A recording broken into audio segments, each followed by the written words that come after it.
दोस्तों, आज हम आपको ऐसा वाकया सुनाने जा रहे हैं कि एक रानी बनी लकड़हारे की बेटी।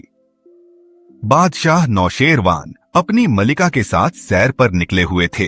जंगल में उसने एक बूढ़े लकड़हारे को देखा जो हाँफ रहा था, कांप रहा था और लकड़ी का लट्ठा ले जाते हुए कदम दर कदम लड़खड़ा रहा था।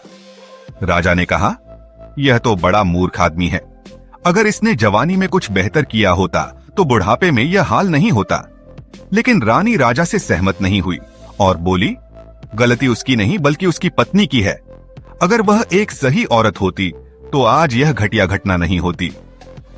औरत ही घर बनाती है। राजा को रानी की बातें नापसंद हुईं और उनमें बहस होने लगी। रानी औरतों के पक्ष में थी और राजा पुरुषों के पक्ष में था। राजा को क्रोध आ गया और रानी से अलग होते हुए बोले, मैं तुम्हें आज यहीं छोड़कर जा रहा हूं। देखता हूं तुम अपने आप को कैसे संभालती हो। रानी ने बूढ़े लकड़हारे का पीछा किया। लकड़हारे ने बाजार में लकड़ियां बेची और बाजार से रोटी और तरकारी खरीदा और घर पहुंच गया। तो रानी उनके पास गई और बोली, मैं एक बेसहारा औरत हूं। अगर आप मुझे रखेंगे तो मैं बेटी की तरह आपकी सेवा करूंगी। लकड़हारे ने कहा कि हमारा गुजारा मुश्किल से होता है। रानी ने कहा कि आप चिंता न करें, मैं आपका बचा हुआ खाना ही खाऊंगी।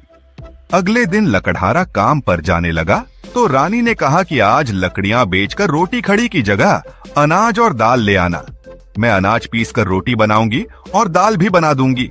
रानी ने इस अनाज और दाल का आधा हिस्सा पका लिया और उसने बूढ़े आदमी को दिखाया और कहा कि कल जो पैसे मिलेंगे उनमें से आधे पैसे से सामान ले आना और आधे पैसे घर ले आना।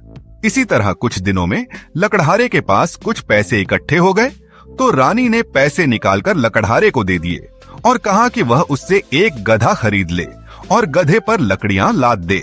लकड़हारा अब पहले से अधिक लकड़ियां लाने लगे तो आमदनी बढ़ गई। तब रानी ने लकड़हारे से एक दिन की लकड़ी कहीं इकट्ठा करो और एक दिन की लकड़ी बेचने को कहा। उन्होंने टूटे फूटे मकान की जगह पर एक बड़ा महल बनवाया और उसमें रहने लगे। फिर एक दिन रानी ने लकड़हारे से राजा को शाम की दावत पर बुलाने को कहा। लकड़हारा, जो अब शहर के कुछ अमीरों में से एक था, उसने राजा को बुलाया और राजा ने दावत खुशी से कबूल की। मुकर्रर दिन पर जब राजा अपने खास लोगों के साथ महल में पहुंचे तो सब कुछ देखकर हैरान रह गए। लकड़हारे ने कहा कि यह सब मेरी बेटी का कमाल है। राजा ने कहा, मैं आपकी बेटी से मिलना हूँ। बेटी आगे आई, लेकिन पर्दा और हिजाब के साथ, इसलिए राजा उसे पहचान तो नहीं सके, लेकिन उसके व्यवहार बातचीत पर मोहित हो गए और उसे रानी बनाने की पेशकश की। रानी ने कहा, मैं पहले से ही तुम्हारी दासी हूँ। राजा उसे देखकर हैरान रह गया। तब रानी ने सारी कहानी बताई और कहा कि मेरे मुंह बोले पिता, जो इस समय के एक बड़े व्यापारी हैं, एक गरीब और कमजोर लकड़हारा थे। तब उसने बताया कि ये सब उसका किया हुआ है। राजा खुश हुआ और रानी की सोच को सलाम किया। अगर वीडियो अच्छी लगी हो तो लाइक करें और चैनल को सब्सक्राइब करें और अपने दोस्तों के साथ शेयर करें।